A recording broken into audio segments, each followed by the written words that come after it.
Hello, all you lovely people. Welcome back to the North to South podcast with myself, Craig, and my lovely co-host, Tom. How are you today, Tom? I'm good, thanks, mate, Craig. I hope that all the viewers are having a great week. Good. I'm only just on Monday. So I love how we start this as if it's really corporate, as if we've just joined, but we've just had a conversation before. We will get better at it, I'm sure. We need to start getting a couple of beers to loosen up a little bit, I think, sometimes.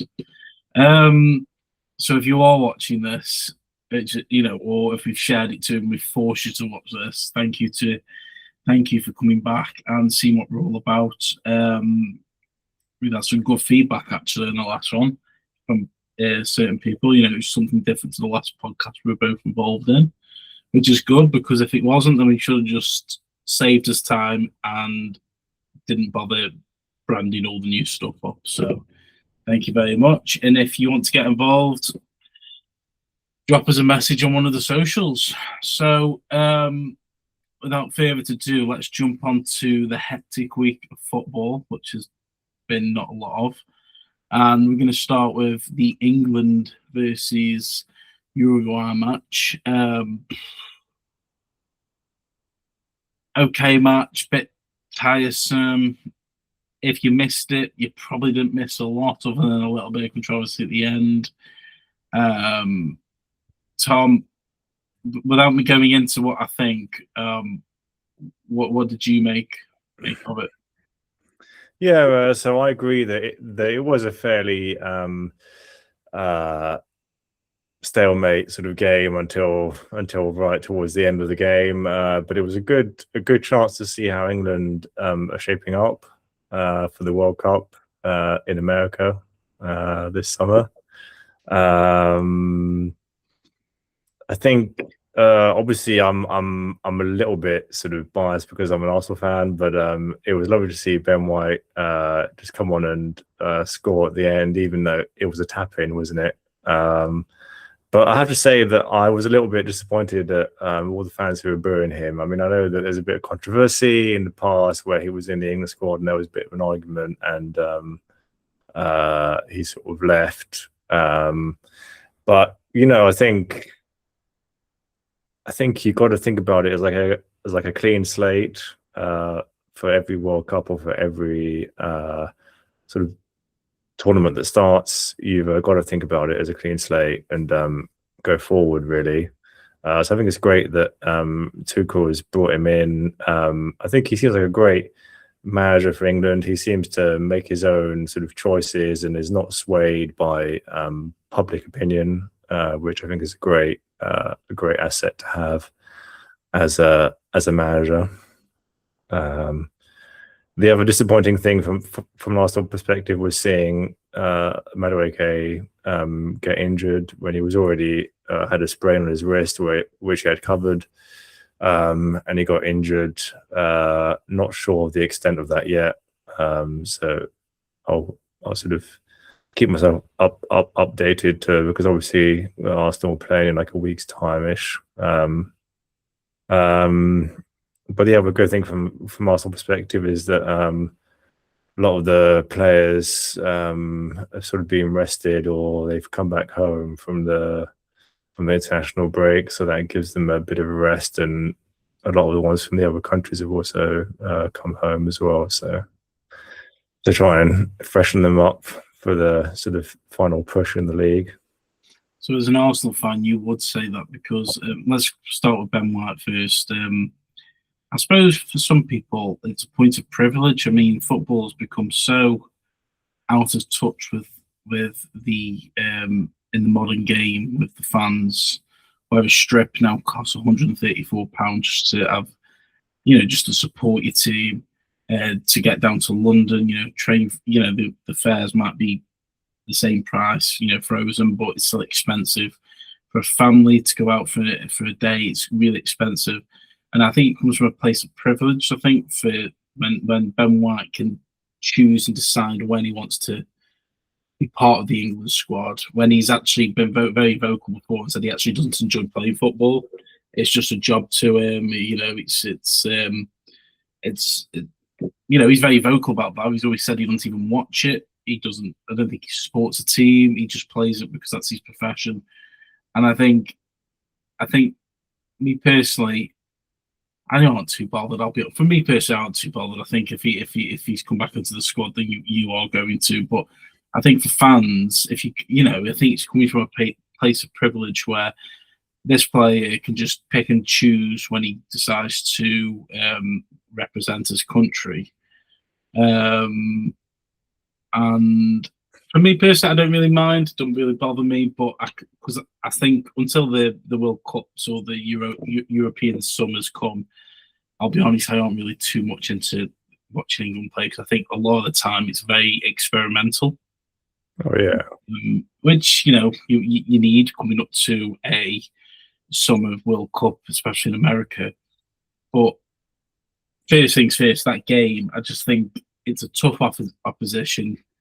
You think you're going to, use this as a kind of statement match to see what we're going to come into come the summer, because England will always have the expectations to do very, very, very well. At least the semis or the final. That's the expectation with England, especially under Gareth Southgate. And I think it's just, why give away the penalty? Didn't he concede the penalty at the end as well? Yeah, I did. Yeah, it was white. Yeah, it was. Yeah, it was white. I think again, it's one of those penalties where it wasn't a malicious foul at all. Ben White was going for the ball, and they both were going for the ball, and it just so happened that he got the ball first. So there was no sort of anger in the foul or that sort of thing, I'd love this to have been. I think it was just unfortunate. I'd love to know what your response would be if it wasn't an Arsenal player. Honestly, well, no, it was penalty, yeah, but I'm just saying that any other defender would also go for the ball and try to get it, and so any other defender might also have done that and caused the foul. So that's what I'm saying. And the person who scored for Uruguay is a fantastic player as well, Valverde. Oh yeah, fantastic. What a player! I'd love to have him in the Premier League. I think he's looked at. We will get onto a little section we're going to do at the end of this game, but he's one of those players where I think if he played in the Premier League for many years, he'd have his name on a lot of silverware, definitely. But again, I think that's where I think England did well is to get the goal, and then I saw it as a bit unfortunate really that sort of that happened, because it was right towards the end. Uruguay made 5 subs, didn't they? At 85th minute or something like that, and so they really wanted to not lose, didn't they? And then they just put the extra pressure on, and then sort of White just unfortunately get that foul away. No, I do agree with you with Tuchel. I do like the fact that he isn't swayed. There's a lot of players in that. I said to someone, actually, I think it might have been a family member, when I saw the England starting lineup, you have flashbacks to 2002, 1999 to 2000, I'd say 10, where all the England players only played for Liverpool, Manchester United, Arsenal, and Chelsea at a push. Play for any other team, you would never ever get in. So it's good. Southgate kind of brought that mentality in, because obviously the FA moved towards more of a from the grassroots up to the National League, trying to start a program where we try to produce more world class, players who we want to have in the squads who can play in any team and make a difference. While we're still on the Ben White controversy or booing or giving away a penalty, it makes it sound like it's really bad. Actually, it sounds like he was the worst player on the pitch, even though he scored. One thing was in the papers about Alexander-Arnold. He's joined Real Madrid. Let's arguably the biggest team in the world. He's now a regular starter for Madrid. He's always been seen as like in, Reece James's shadow a lot because obviously I don't think there's a lot in it, to be fair, because in terms of distribution and getting forward and being on the ball, he's probably one of the better right backs who can do that. His defending's always been the issue. So he didn't make the squad. He didn't even make the squad when a few players dropped out and he had to, call up a few more. What's your take on that? I do find it a little bit bizarre when you're starting right back for Real Madrid and you can't even make the squad when a few players have dropped out due to injury. Yeah, I mean, I think this is one where you've got to respect Tuchel's choice, and I think the fact that he's manager. I mean, I was just thinking about it now. The fact that he's from Germany as well means, and Germans, in my mind, are always very good at defense.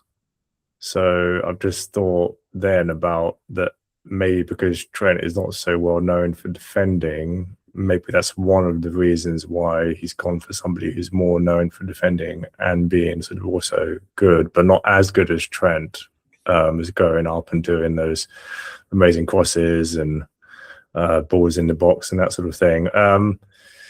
But I mean, ultimately, it will go to sort of what happens as the result.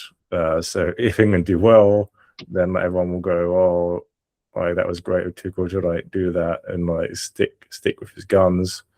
But then if we don't do so well, then they'll be saying, "Oh, why didn't you bring Trent in?" I'm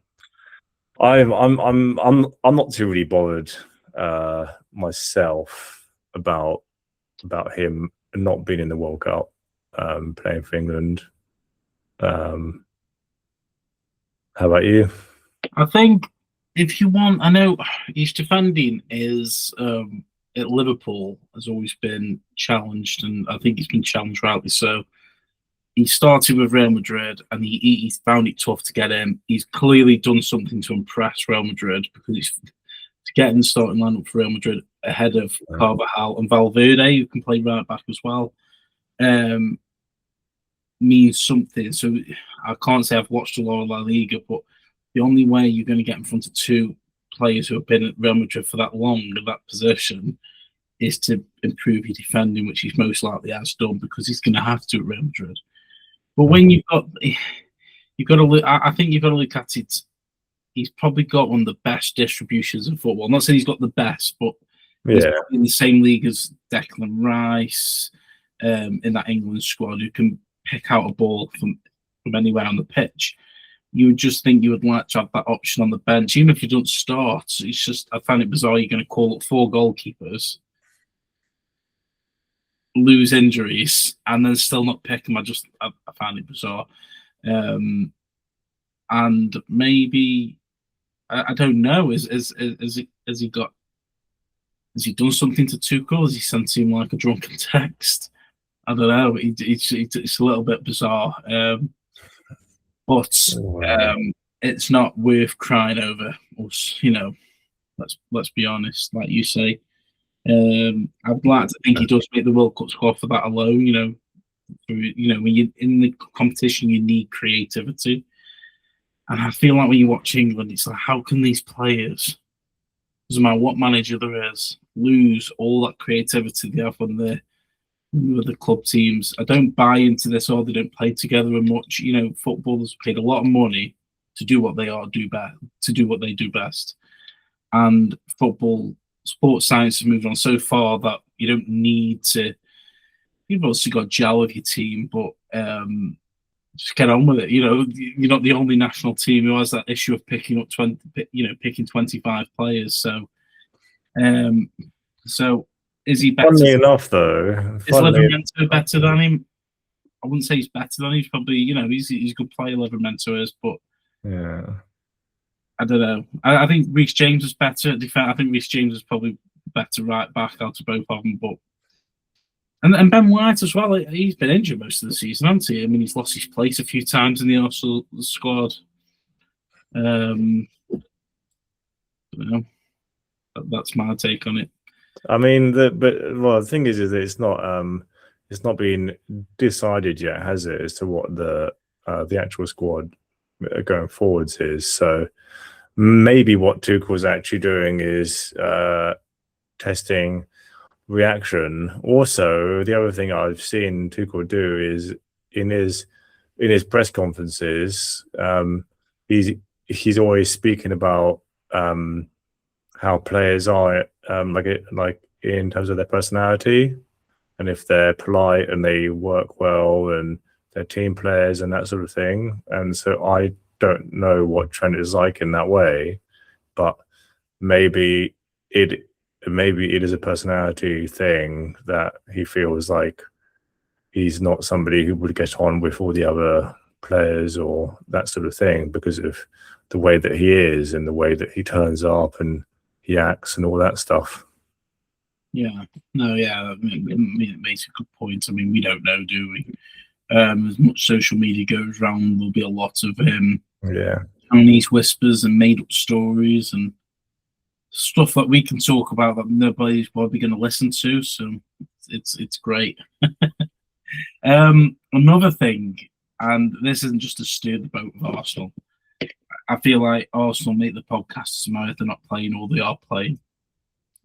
There's been a lot of talk about Arsenal players leaving the international camp very early, like you said, Tom. Yeah. Not just with England, with a lot of, countries as well. Yeah. A lot. I'll give the exception for Madueke, who actually, there was a few images of him, injured.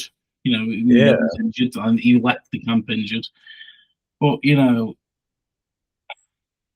it's that thing where we're talking, a lot of the noise, this isn't me saying it, a lot of the noise is, playing for your country is an honour again. Not, it's becoming a little bit of a privilege. We understand that Arsenal are on the brink of winning the Premier League. Yeah.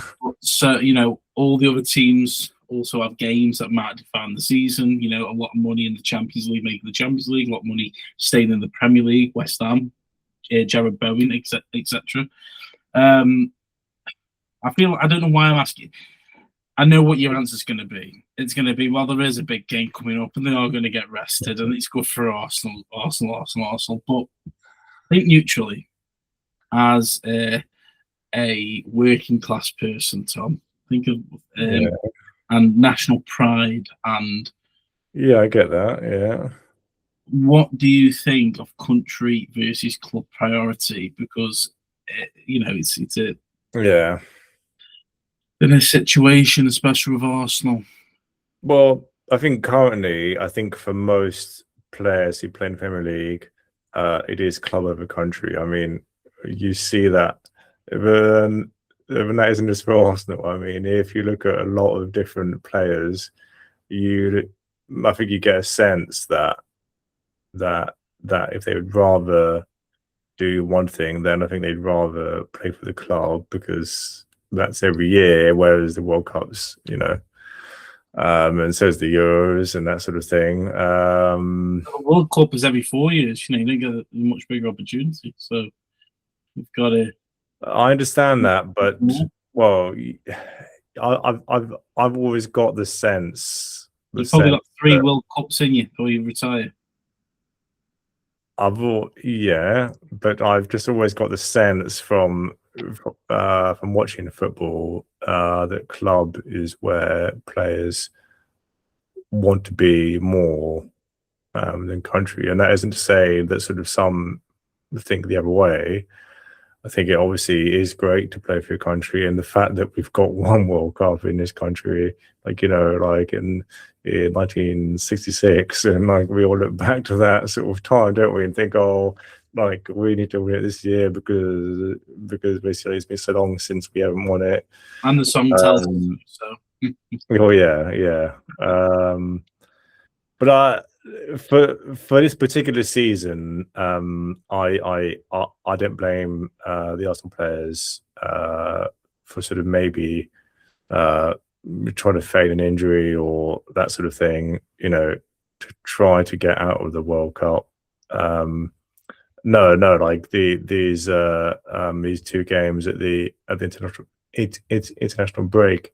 The other thing, though, as well, is I think Rice and Saka and potentially Madueke are potentially guaranteed to actually get to the World Cup anyway. So it doesn't make a huge amount of difference to not be in these 2 games for this particular season, where Arsenal could make history, which would be, it's that's what the history is, Tom. What's the history? So the history is to go and win a league title, and like perhaps then go and win Champions League as well, and like got that record first in like Arsenal's history for like Champions League. But then that would be another league title in like Arsenal's history, and it's not every day, or like every year even, that teams actually get to be in that position to actually be able to go and win the league. So I think this season, with that being very much on the cards, I don't see any issue with the Arsenal players leaving for this for these 2 games. Like it's 2 games versus a league title, a Champions League title, and or FA Cup title. So these millionaires kicking their bag around, picking and choosing what they want to do with the country. Well, Well, I do think that they're paid far too much money. And another thing I wanted to say, that on the flip side to what you were saying earlier about Ben White and the fact that he gets to sort of choose if he plays or not. If you look at it on the flip side of then it's the manager who gets to choose a player, and if they play or they don't play, then is that fair on players who really want to play for their country and they don't get picked? Well, yeah, because that's what a manager does. On the other hand, the whole point of a manager, you might as well just not have a manager then. Yeah, but if manager gets to choose, then like, shouldn't the player have a choice? Like, they aren't forced to like say yes, are they? So like, it's their choice to like say yes or no, isn't it? No. I think the issue is there's that as well, isn't there? It's a choice. The fact that he's made himself now available for selection. Yeah, it's not like he's been asked and said it's yes or no. Ben White has literally said to whoever his agent, to however it works, he's now available. So, I now want to play for the country. I want, I think we've lost that kind of. Then, like, is it his fault, or like? Well, yeah, is it Tuchel's fault for actually choosing him? Like, no. Even though he said yes to like playing. No, Tuchel obviously wants to bring players in, and this is the argument that came about when Tuchel got the job, about a German manager getting the job, or a manager who isn't English getting the job, who probably doesn't get that sense of pride in their own national. If he was in yeah, but then we've had managers who are foreign before, haven't we?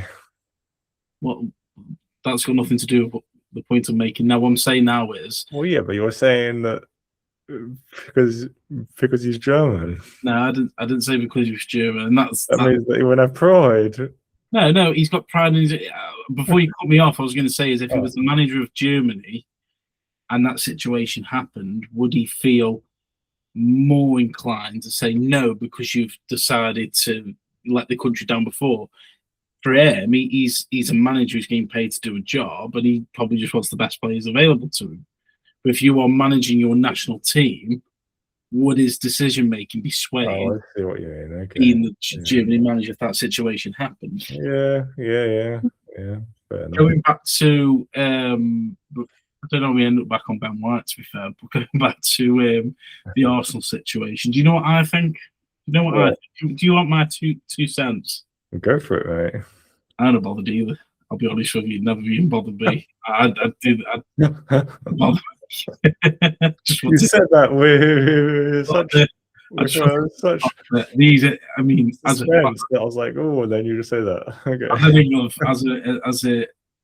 England fan, as an England supporter, due to my nationality, I think international friendlies are pretty useless. And when you are on the verge of winning the league, you would do. You know, I think a lot has been made of it over nothing, really. The Ben White situation, though, I think I'm more against. But for the Arsenal's leave, that doesn't actually. I do the same. I think we've seen it over the years where Chelsea have done it, Liverpool have done it. Manchester United bloody used to do it all the time. So did Ryan Giggs ever play? I think Ryan Giggs' international friendly appearances to how long he played, there's nowhere near it should be, and it makes you wonder because he probably thought, well, it's an international friendly, or do I go and win the treble for Man United? Yeah, exactly. Yeah. No. Moving on to the last segment of news or football, unless Tom wants to bring anything at least remembered, is Port Vale. Obviously, my team, Port Vale. We've got a massive game coming up this weekend. The first time we've been in the quarterfinals of the most famous cup, like the most famous cup in the world, the FA Cup, the longest cup to be around. The only cup where a part-time team, I mean, if they play very well in the summer, could actually make it all the way through the football pyramid in this competition and get to as far as they want to get to. So Port Vale, the lowest ranked side in the quarterfinals. They've got Chelsea coming up this Saturday, which I'm very much looking forward to. I hope they don't inflict a lot of pain on us. If they can keep it to 5, I'd be happy. We're playing away, so that we're not very good on the road, and well, we're not very good at home either. But the Premier League teams that we have hosted, our pitch isn't the best for Premier League, I should say. They used to play on carpet, where our pitch is like bloody, just like bobbles, and the shot goes left and right, and it's just mayhem. Anyway, so this weekend we lost 4-0 at Wycombe. I think that's our season done now. I'm happy for them to put a big fat R next to our name. We are 15 points adrift with 9 games left. No, 8 games left. 8 games left. 15 points adrift. Sitting rock bottom. 4-0 loss against Wycombe. Players didn't turn up. If it wasn't Chelsea this weekend, I don't think a lot of the players deserve the support of the fans, if I'm honest with you. But again, let's swallow that pride. We've got Chelsea coming up. Massive game. I'm really looking forward to this one. I haven't been Chelsea. It's a very small stadium as well, considering all of the top European clubs, surpassed the 50,000 mark. Tom, you're coming with on Saturday. I don't know if you've done your research, but what do you? Is there any positive support for you as an Arsenal fan? Well, I was just going to say. I was going to say, first of all, that coming from a Port Vale fan, you should be more up for it, mate. More. I'm not hearing much. Mate, if you've been watching what we suffered from you. If you've been watching, honestly, if you just go on the social media, I'm not the only one. We are deluded. The 6,000 fans going there who are going to spend all day travelling, some of them on the coaches, some of them on trains that have been, obviously, because it's school holidays, aren't even on. We're just deluded, but we're all here for it because that's the beauty of football. It's the beauty of league football. The foundations this country was built on. Well, yeah. I mean, so in Stoke-on-Trent, I prefer Port Vale to Stoke City. I think there's a great atmosphere at the grounds, and I'm very much looking forward to going down and watching the game. It's the first time that I'll be at Stamford Bridge, so I am looking forward to seeing the stadium as well and seeing the atmosphere there. But I mean, you know, we Arsenal played you, didn't we? And Arsenal didn't win by that many goals. So, but then that was a while back. Perhaps the team, well, from the sounds of it, from what you're saying, the team has gone downhill since then quite a lot. So, from our point of view, we started off the season very badly due to the manager having no clue. Didn't get the best out of the players. We lost a couple of players. In January, I think we left it late getting a new manager in, later than a lot of other teams would have done. And I feel actually sorry for the manager coming into this. I know a lot of people saying, "Oh, he's had time," but he hasn't had his. You know, he's had to buy players and buy players. He had to bring players in January who haven't got a lot of fitness to them because of what players were available. What player would want to come to Port Vale sitting bottom of the league? You know, people think football is a game of FIFA where they can just buy anyone. You know, they got the money, so let's buy them. And it doesn't work like that. In January, when a player looks at Port Vale's interest, are they going to join bottom of the league? No. So we brought in a lot of non-contracted players, a lot of players who haven't got the fitness, a lot of players who are very old.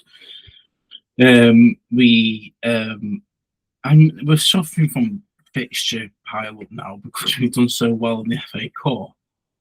You know, as in league football, you play 46 games in that league season, not 38 like the Premier League, plus the massive squad and money they've got. You're playing 46 league games, the Carabao Cup, the FA Cup, and the EFL Trophy, which is a trophy Premier League don't even probably know about. And they're all three competitions on top of a 46-game season. And with pitches that haven't got under soil eating, so we've had a lot of postponements as well. So now we've got a fixture pile up from doing on the FA Cup. We should have had 2 games, actually, I think, Good Friday and Easter Monday. We've now had to postpone those 2 games because we're playing Saturday. So now we're constantly playing Tuesday, Saturday. You know, that's how the league is at the moment. You know, it isn't going to change at the end of the season. So to get any momentum, it's going to be hard. Our Ben Waine, our FA Cup hero, scored that famous goal against Sunderland. He was also on international duty this week with New Zealand, and he actually got a goal. He was only on the pitch 4 minutes and got a goal. So, listen, I'm being realistic. I'm not biased. I'm being realistic for the season we've had. If we were playing at home, we'd probably be like, well, they've got to come to our pitch. Our pitch is not great. We know how to play again on that pitch because we know, it's tough. It's a tough pitch. But we're playing away. We know we're going to get a battery. We're just going to hope it's not so bad. What we could do with is Chelsea having a really bad off day because unless we come up with something or the players actually think, we are 3 wins in the FA Cup away from the Europa League. That is crazy, isn't it? When you say like that, Chelsea, semi-final, final, it's not going to happen. We're 3 games away from the Europa League. The players might think, let's give us this best. I'm not saying they're going to make it, but they might look at stupid statistics like that off me and think, might do it because Craig said that. But I'm really looking forward to it. I was just interested there, mate, about you said about the transfers and that sort of thing. I I know how much the sort of transfers cost in the league and when they're buying players from abroad and that sort of thing. But in Port Vale, in your league, say, what's the typical sort of transfer budget that you've got for like the summer transfer window and to like buy players? think a lot of it comes from what the owners put in, because obviously there's a lot of investors. So for Arsenal, I think you've got like 3 or 4 consortium groups that own the club. I think as Kroenke got the highest, that's why his name comes up, because he's got the highest share. A bit like Newcastle. So you had what's her name, that Amanda woman who was very, very forthcoming, but the biggest shareholder was the investment group of the Saudi group who put the money in. A lot of transfers, like a typical sort of. Let me say, a lot of transfers in the Football League are undisclosed for reasons that doesn't stop. A lot of players don't have agents. A lot of Port Vale players do, but I'm not sure why that is. I think that's to stop any club inflating prices when they come along for another player. There's always rumours what goes around. It's a good question, actually. Something I haven't really thought about. We sold Talai to for Plymouth, for 1.2 million.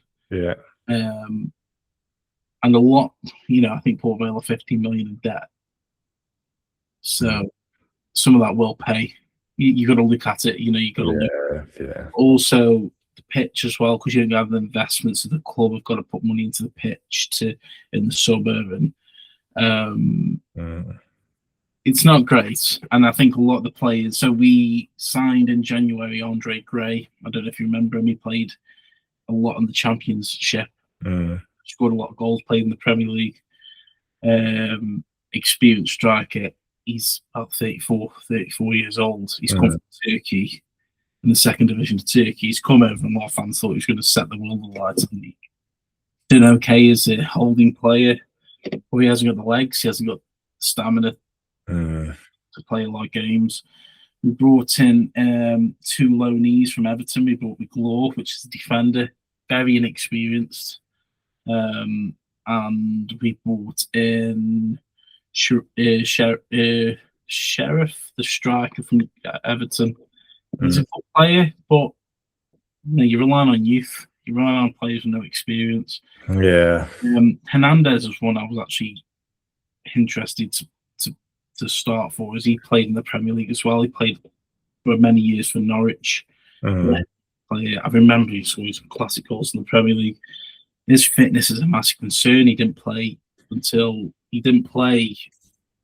when Vale signed him in the end of January since November for Charlton. So it's just, they are the players who want obviously to earn a living, so they come and join the club and obviously get their fitness back up to move on to a club in summer. So they're using Vale as a bit of a stepping stone, but that's who Vale was left with for January. And we lost Ronan Curtis, who I thought was a really good player to Plymouth, but he was being outplayed. He wasn't being played in his right position under the previous manager, so I can understand why he left. He probably would do a good job for us now, but let's look forward to Saturday. Honestly, the supporters will give their all. I'm just hoping the play as well.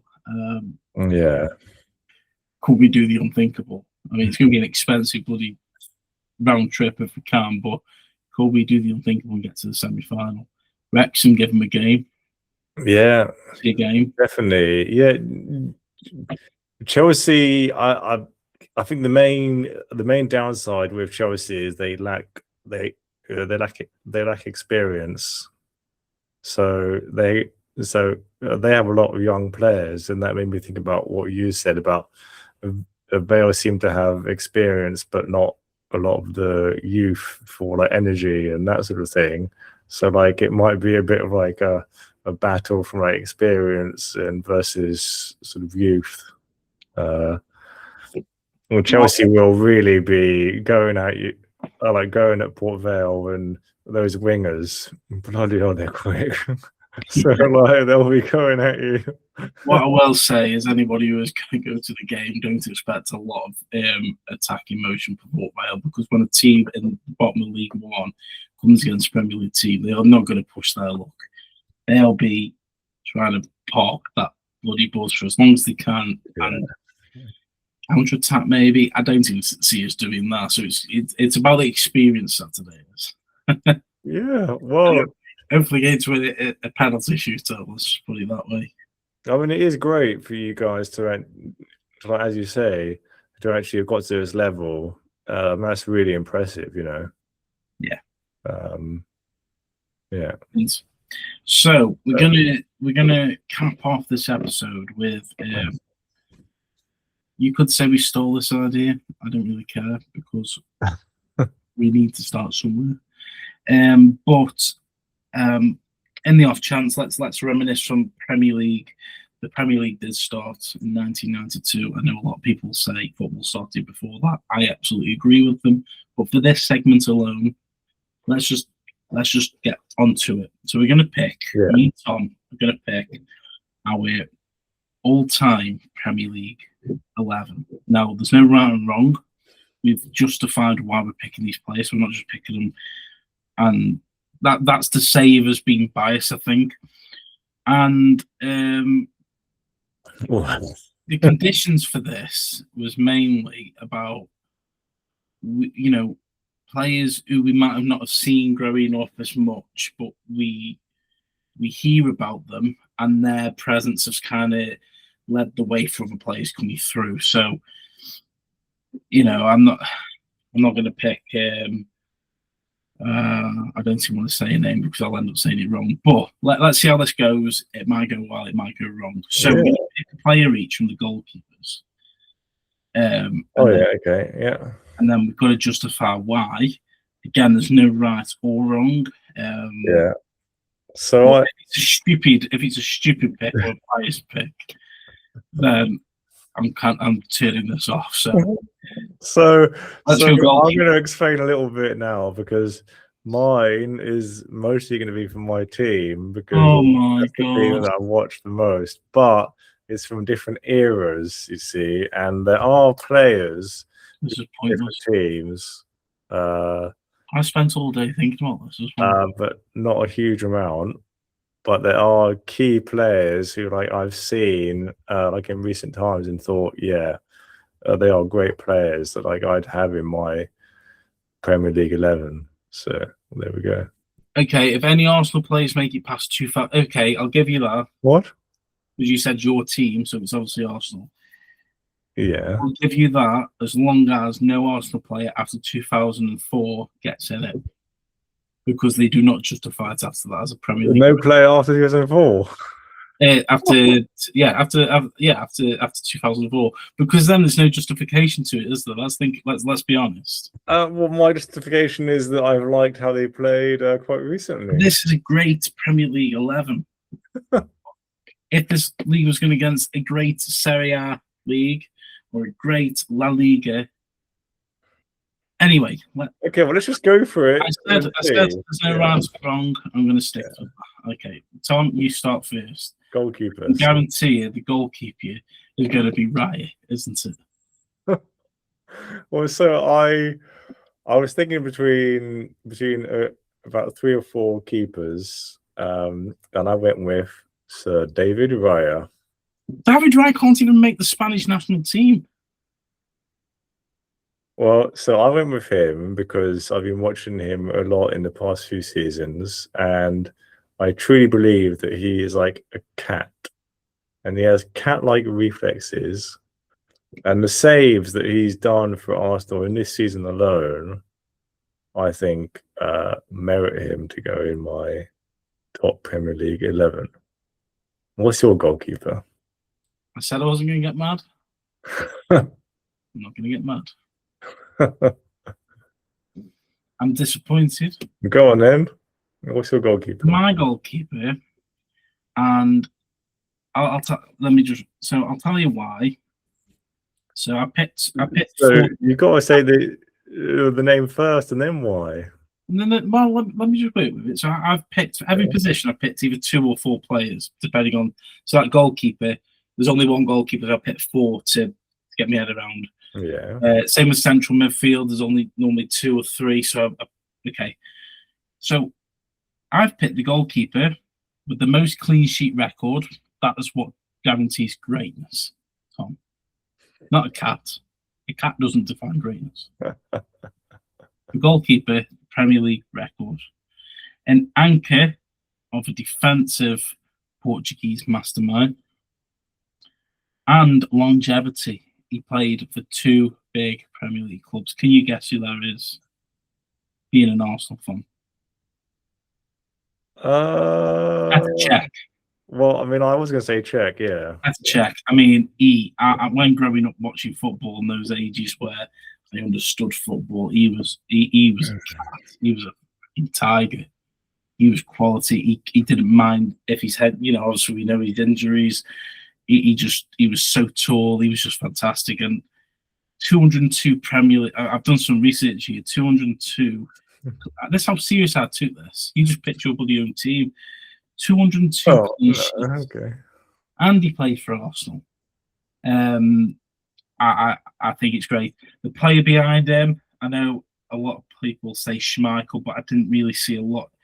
Let's face it, he won the treble, didn't he, Schmeichel? So he was the pinnacle of modern football, of a goalkeeper, coming into modern football. But I had Eben van der Sar as my second one. I thought he was fantastic for Man United when he was playing for Man United. Yeah, Van der Sar was amazing. And then David Seaman was my third one. I thought he was. When I think Premier League goalkeepers, he's probably one of the first ones I think of. So yeah. I mean, so that's why I chose Raya, because there's that very famous clip of where Seaman, he also is like a cat reflex, where he's on the line and he somehow puts his arm back behind his head and somehow sort of stops the ball from like going in the net.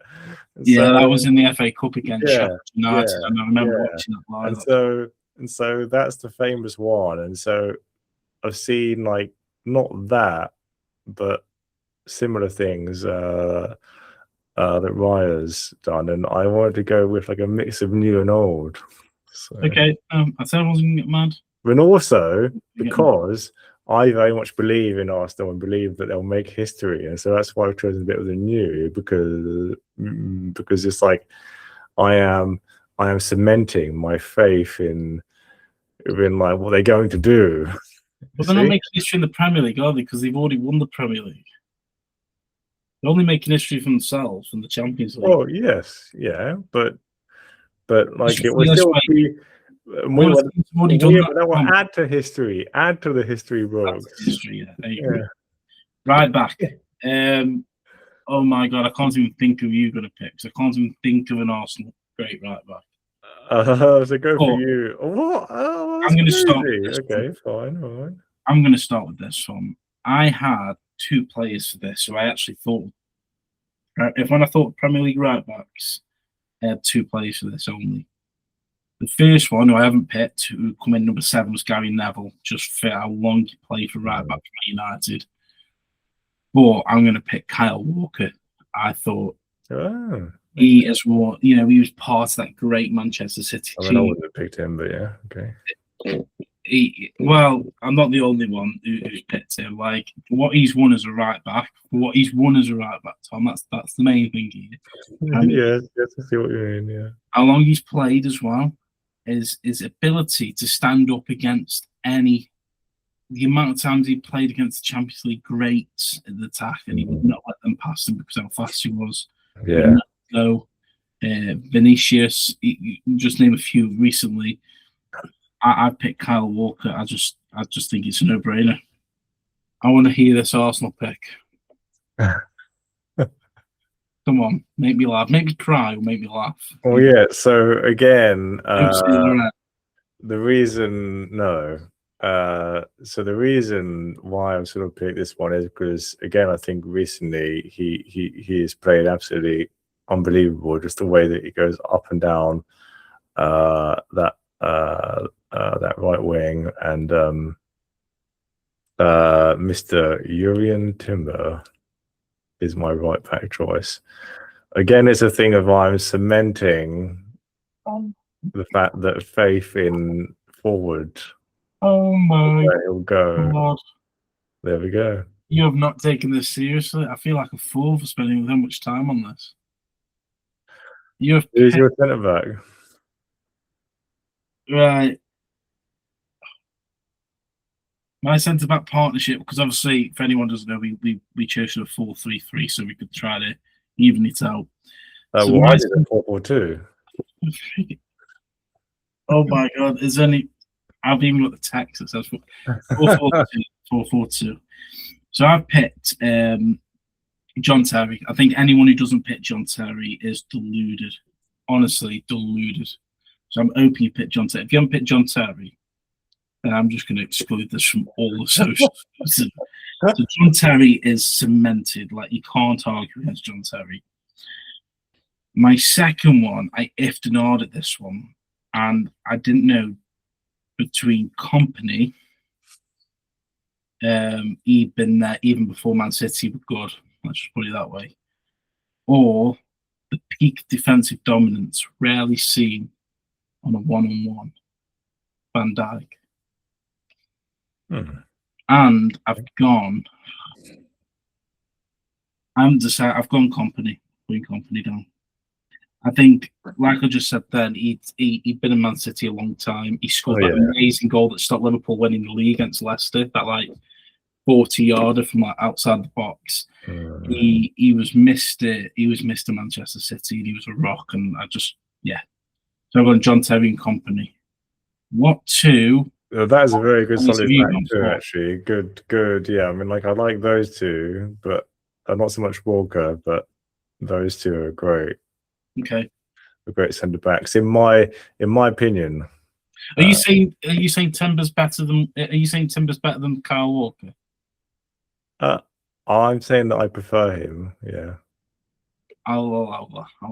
Yeah. Okay, so my centre back pairing are very much a mix of old and new. Okay.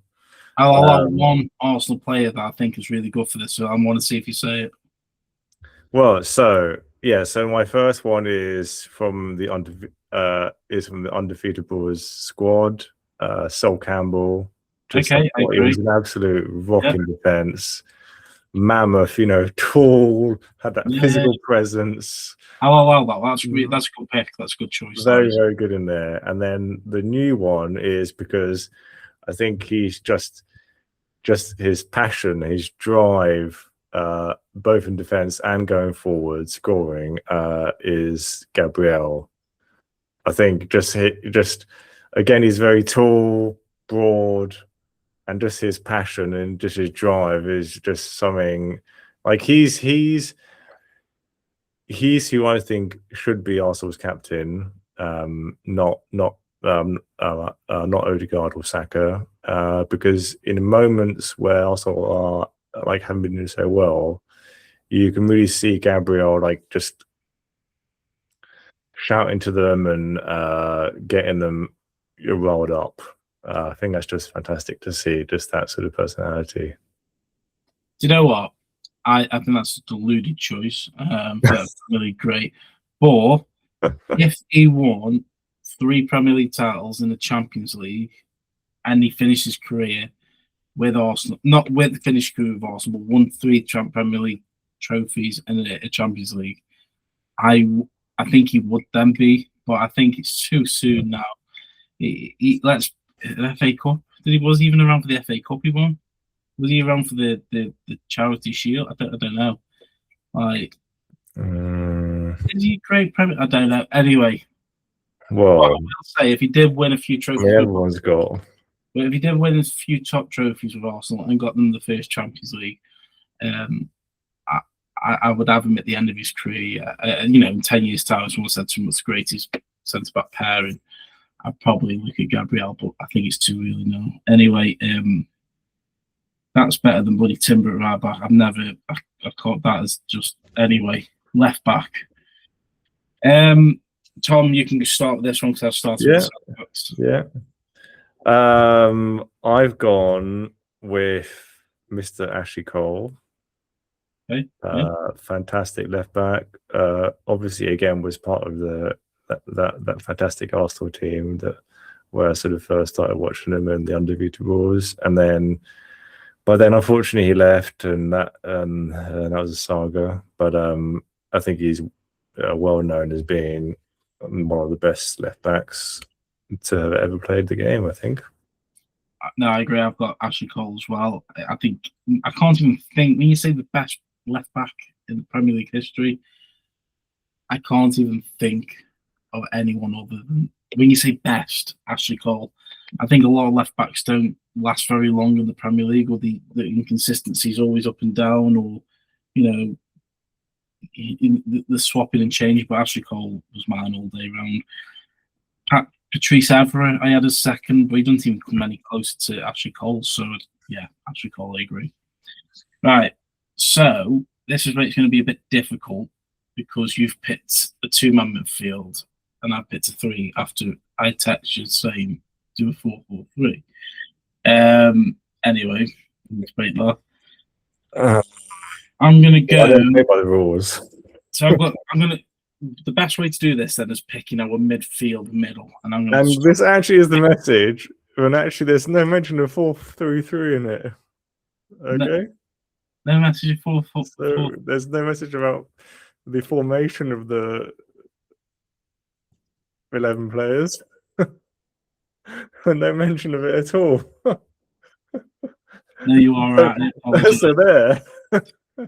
I apologise, and for that reason alone, I do apologise. So for my midfield options, I've gone for a 4-3-3, and I've gone in my defensive midfielder. I think Patrick Vieira.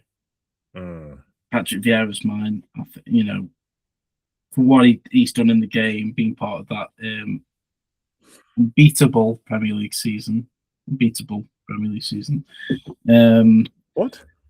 The unbeatable Premier League season, not yeah. Undefeated season, because they lost in every other competition, but the unbeatable Premier League season, Vieira. I was effing and arming with Cloud Makalele. I thought he was just a legend. The role was actually called the Makalele role, but I think Vieira come first, and I think for what he's done in the game, Vieira. And my other two players are Steven Gerrard. I think he's a complete midfielder. He can do anything. He can play forward, back, second striker. And the one player who plays alongside him is Kevin De Bruyne. I picked De Bruyne because, again, you look at the Premier League season, you think of what the clubs have done, and he was Mr. Man City as well alongside Company, who was part of that fantastic dominance of English football. And what he could do with a ball was unbelievable. So that's my midfield three. Who's your midfield two? My midfield four. Well, yeah, two. Okay, yeah. So two is Steven Gerrard. I think I spoke to you last week about how when I was growing up, he actually was one of my favorite players, along with Henry. That I just used to watch loads of games that he played in, and just used to think that he was an absolute, amazing all-round midfielder. No, he had it all, passing, but possession play, good off the ball, good on the ball, great at those long shots. I mean, he scored a lot of those, didn't he? I mean, beautiful long shots he used to score. So Gerrard definitely in there, and then Vieira in there as well. Yeah. It's the only time I'm going to say you've probably not actually made me cry, so that's good. So let's go right wing. Yeah. And because you've picked 4-4-2, we both can do this one. So let's start with right wing first. Who have you got as your right winger? Yeah, so here with my left wing and right wing, I've gone with old and new.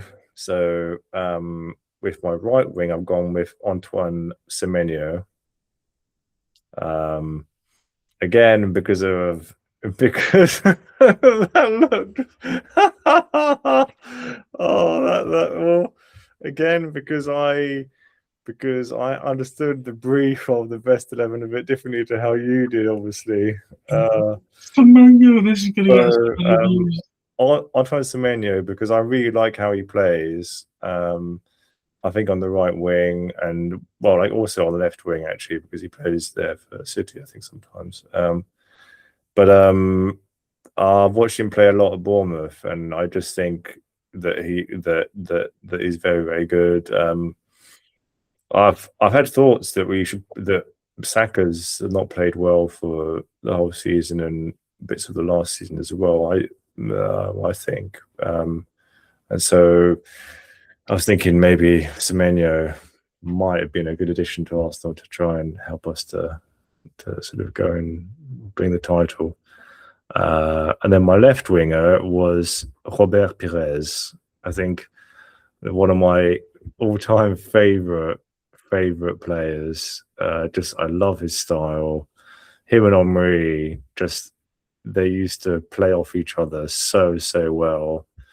Perez used to set up Henry, assist Henry for so many goals, and I think just that sort of chemistry they had, that friendship was just really good to see on the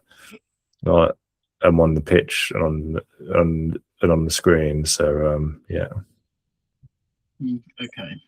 So what I've done, I found this bit really hard because there's been so many players who've played this front position. But when I think of the greatest players to play left and right in the Premier League, I've gone Henry left wing, and the reason I've got Henry left wing is because I can't leave the striker out who I've got in my strike. I just can't leave for what he's done for the Premier League. So I can't leave that striker out. So I've had to go Henry left wing. I think he's one of the greatest Premier League players we'll ever see. Like anyone not having Henry the greatest Premier League is joking. I think I know who your player. I think I know who your striker is going to be. Yeah, I'm bad just saying that. But I did find the striker. When you look at modern Premier League as well, there's been quite a few. I mean, I'm sure I know who it is. I mean, like it's obviously. Anyway, let's go. And then the right wing, because of the player, Ronaldo. Oh, good choice. Yeah, Cristiano Ronaldo. As much as I think he's a slime, I mean, for so many years you were iffing and ahhing who the best player was. For nearly 15 years, to keep that standard of, especially a standard of physicality, mentally, is unbelievable, and professionally as well. I will give an honourable mention though for Ryan Giggs. Unfortunately, I couldn't fit him in. You think he missed the Premier League, Ryan Giggs? Unfortunately, because of the formation of gone, I could probably go 4-4-2, move De Bruyne out. I think I was going to move a player out, and probably move De Bruyne out, put Giggs left wing, and Henry one of my strikers. But again, it's all debatable anyway. So I will give an honourable mention to Ryan Giggs. So let's go to our strike partnerships. I think I know one of your strikers are going to be. Yeah. Henry. So one's Henry. Yeah, I mean, just absolutely sensational. Just a bit of history about myself.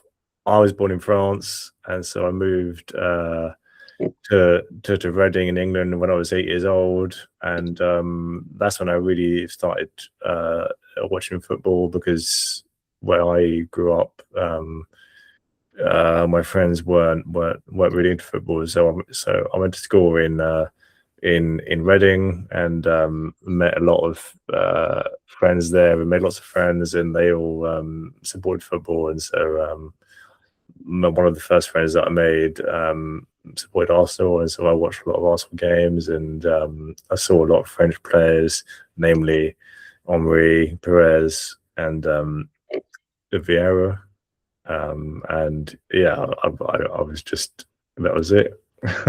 Just Arsenal then.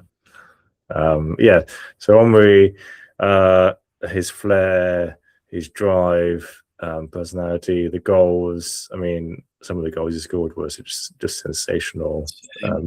His drive to always do better was just really, really key in that decision.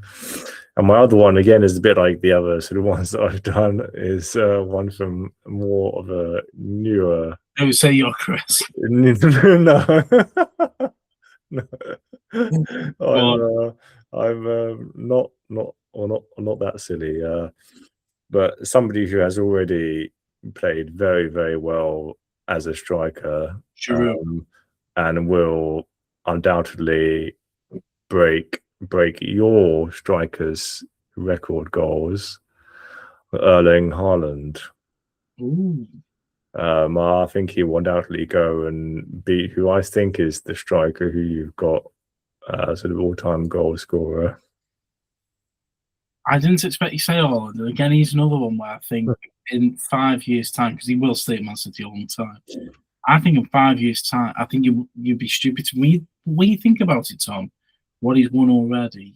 Yeah. Why wouldn't he be one of the players who you put? So that's a good shout, actually.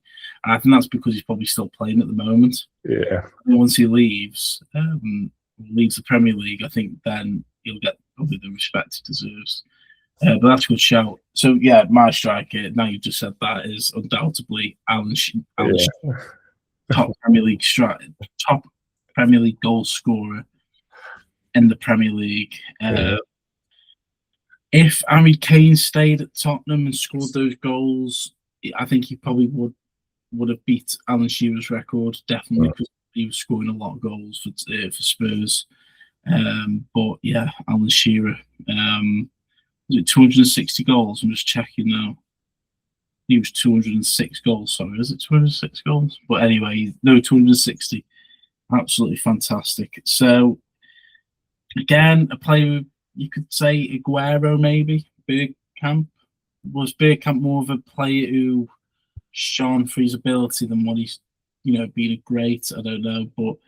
I think Bergkamp, Bergkamp was a fantastic player, and I think it was for his ability and just the stuff that he could do, which was just stuff that the few other players could do. But he was a very all-round player again, so I think Henry was very much a striker, whereas Bergkamp was an all-round, so he could strike but also do a lot of the assisting and creating and stuff. Yeah. So the last segment, we're going to probably run over what we normally do here, and it's going to be a nightmare to edit for me anyway. But let's do our top three. Yeah. Let's do our top three managers next week. Or do you want to do it this week? Let's do it this week. Yeah. You need a manager to manage this. Now, before we move on to this, I think I know if you put this question out to a lot of people who everyone pick as number one, but I think people are blindsided by this now, I think. So, do you want to go first, Tom, or do you want me to go first? So should we do one each and then one? Yeah, so one, you one, me one, you one, me one. Yeah. Okay. So you start. So my first one is Arsene Wenger. For Arsenal. Is that number 3? Sorry? Is that third place? Oh, no, that's first place for me. Oh my god. Arsene Wenger, because he not only was only 3 Premier League titles. Yeah, but okay. My justification is because he not only was a great manager, he not only was great at getting players from teams where they were relatively unknown, and then was very good at the player side and the business side, because he made some very, very good deals with a few players where he bought them for little from unknown sides, and then he coached them into being absolute world-class players, and sold them onto teams and made a lot of money, which helped Arsenal as a club. For example, he built a new training ground because he sold Anelka, and part of the money he used to make a new training ground for Arsenal, which is still there today, I think. He also was one of the first managers to really bring in what you were speaking about earlier, Craig, in terms of in terms of the dieting and the more modern sort of science of football, to try to really get players to sort of look after their bodies, and that worked very, very well. Wow. And he also got us the undefeated Warriors trophy. Undefeated in the Premier League, yeah. I can see why you said that as an Arsenal fan. Yes, he did bring that kind of European flair to British football and tried to tell people they didn't need to go out drinking each night. They could actually look after themselves, which is revolutionary, funny enough. Yeah. And sport. I really like Arsene Wenger. If there's one thing about Arsenal that I do not, if there's one thing about Arsenal I actually like, is Arsene Wenger. And I think since Arsene Wenger's left, Arsenal have become even more of a joke club for that reason. But Arsene Wenger, who didn't like Arsene Wenger other than Stoke City fans? He was just. He's great. Anyway, I've got him as number 3. Only because the two above him have more. I think they just have more to what they're working with. Yeah. I guess so. Who's your number 1 then? My number 1 is, and I thought I was going to be unpopular for this, but I think you now just made that unpopular by putting Wenger number 1. So I've put Pep Guardiola number 1. I knew you'd say that. Yeah. I think he's you talk about being a revolution Arsenal then, which he did, but then Pep Guardiola did it with Man City. Teams still fear Man City, even though they're not playing very well now, because Pep Guardiola's the manager. And because he can turn to, you can see he lives, breathes football. Like he's gone through a personal issue at the end of last year with his wife. I think they split up because of his obsession with football. Like he thinks about football. You can see that he's just constantly. I mean, was that time when he scratched all his head because he was that frustrated, and people were actually concerned for his well-being. Like, I'm not saying that's one of the things that makes him a great manager, but there is an argument to say he's always gone to a team that's had money. But when you look at him, the reason he went to the teams where he had money is because of how well he did. Because when he went to Barcelona, he didn't buy a lot of players. Yes, he had Messi, but he didn't buy a lot of players. He actually started playing different formations. He was probably one of the first managers in modern Spanish La Liga to play 3 at the back of Barcelona and then still be able to adjust it to a 4 and play. Let's be honest, Arsenal do it now. Liverpool did it with Trent, and Real Madrid are doing it right now as well. He invented that right back or left back moving into the midfield and becoming a bigger midfield to pass the ball around. He started that. Arsenal caught on because you go into Liverpool did it with Trent Alexander-Arnold. Arsenal started it with Zinchenko. And that was revolutionary. Like, oh my God, like you don't have to keep your players going forward and you can bring players in the middle. 100-point season as well. First manager to get to 100-point season in the Premier League. And the quadruple in English football. Massive. And also, again, another tactical thing is... So, you said quadruple? Yeah, the quadruple. So, okay. Anyone who's listened, Tom only really looks after Arsenal. Like a lot of teams don't really care about. He probably thought Arsenal were going to be the first team to get the quadruple, but Man City have done it, Tom.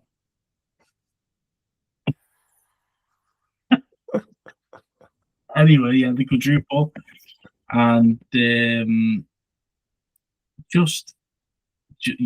mean, he's on 6 Premier League titles as well. So look at Tom now; he's researching this quadruple. So yeah, that's my number 1.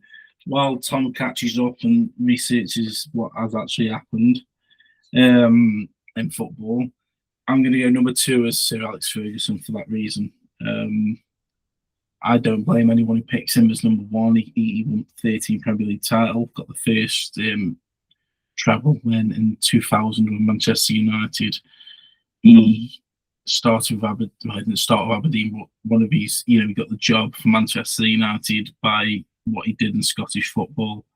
And was he at the club for nearly 20 odd years? He dominated English football in the 90s, the 2000s, and the 2010s, and obviously that class of 92 as well, where we relied on a lot of youth players from the academy. So Alex Ferguson and Fergie time, that was a massive thing he brought in. One manager bringing tactical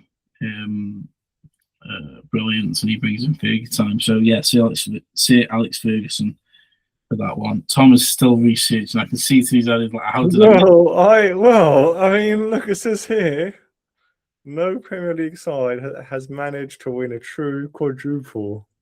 So what's a true quadruple? Tom as well uses AI for everything. No, that's not true. But so it says here, a true quadruple is when you win the 4 trophies in the same season.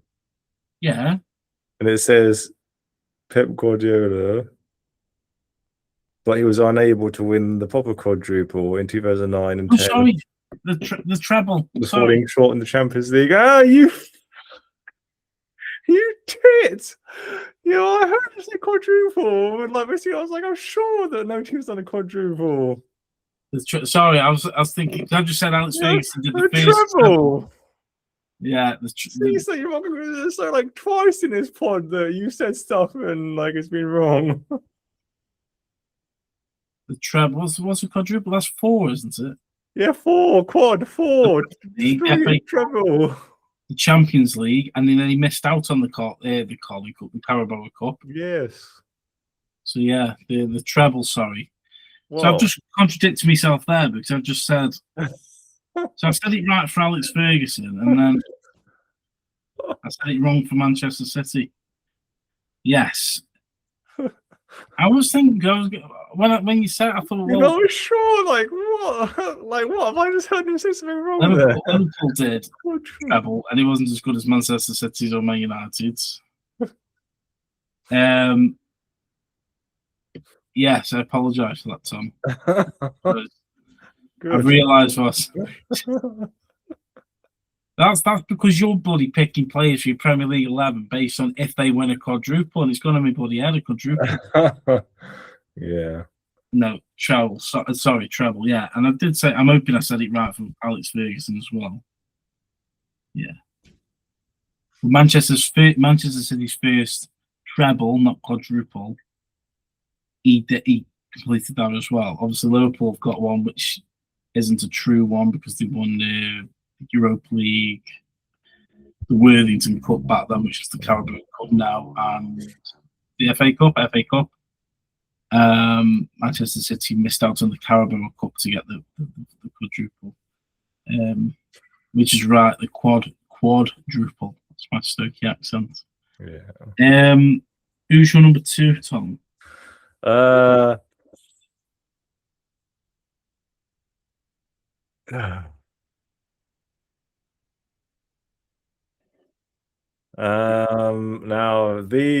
my second one and third one are based purely on like personality in terms of personality, and I think they're good managers in a way. Yeah, again that they create a good squad, that they're good at linking up with their players and good at getting the best out of their players. So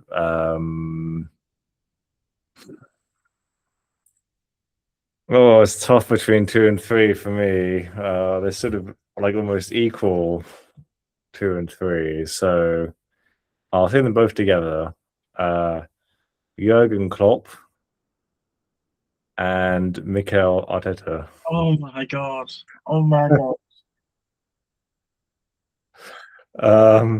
So Klopp, because I think his personality was just amazing, and you could see that he really got his players going. And he created a very, very good squad. I think he was a big part of the reason as to why Liverpool squad was so good just before Slot took over. Mikel Arteta, because he started at a place where Arsenal were not doing so well, and I think he has done really well to get us to this point. And it's been a process.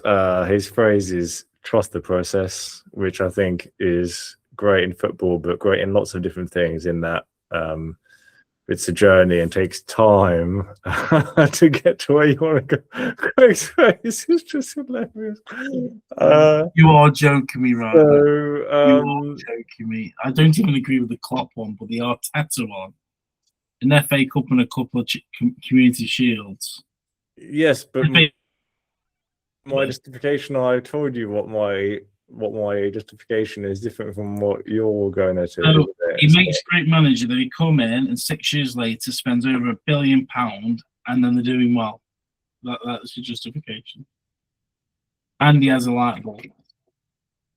Well, it's what I just said, Craig, is that it's somebody who goes in the club where the club aren't doing very well and he changes the culture. The players, £1 billion worth of players. It's a bit by bit sort of process, and you can't just go to a club and just overnight suddenly sort of change things. So I think it's a good metaphor for life in terms of any goal that you want to achieve. It takes time to get there.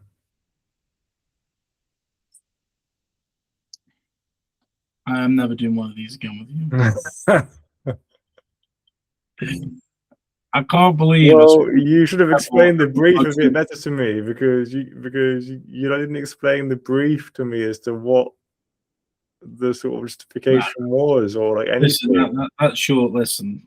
That's what. There's no. I did say at the beginning. So that's your error because like you didn't sort of explain it well enough. I didn't think I needed to explain it that in detail. Anyway, I did say it's opinions anyway, so you can pick whoever you want to pick. I mean, I just think it's funny. Well, I have.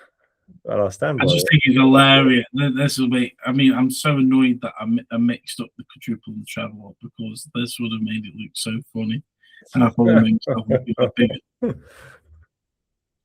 person. Right, so who's your number 2 and 3 then? And I can guess who you're going to say. Like 1, I can definitely guess. I've already said it when you were when you were researching the quadruple I got wrong. Was it Jose Mourinho? No, I've got Guardiola number 1, Sir Alex Ferguson number 2, and Wenger number 3. All right. Yeah. Alex Ferguson. Yeah, okay, fair enough. Yeah. I mean, the fact that you haven't. Anyway, listen, it's opinions. It is. I mean, the first treble, not quadruple, the first treble. Yeah. The 13 league titles. Yeah. I do see. Yeah. Fergie time, Tom. Fergie time. Yeah. Scottish accent. Anyway. Okay. That is all for this episode because we've probably gone over it. And yeah. I'm not going to be able to edit this this week. Unfortunately, I can't edit my stupidity. But also can't edit Tom's inability to pick a better right back than Julian Timber at right back and David Raya, who emulates a cat. But what I will say is thank you very much for watching this episode. And if we could flip the segments, I think number 1 would have been amazing. Starting with this the first. So thank you very much for everyone who is watching, subscribing, and suffering. Because if you really hate it and you're still here, thank you very much. That's only going to benefit us. Tom, any last words? It's been great to chat with you, Craig, and hope that everyone else has found that interesting, fun, and entertaining. And until next time, take care. Take care. And have a great week. Yes. See you all.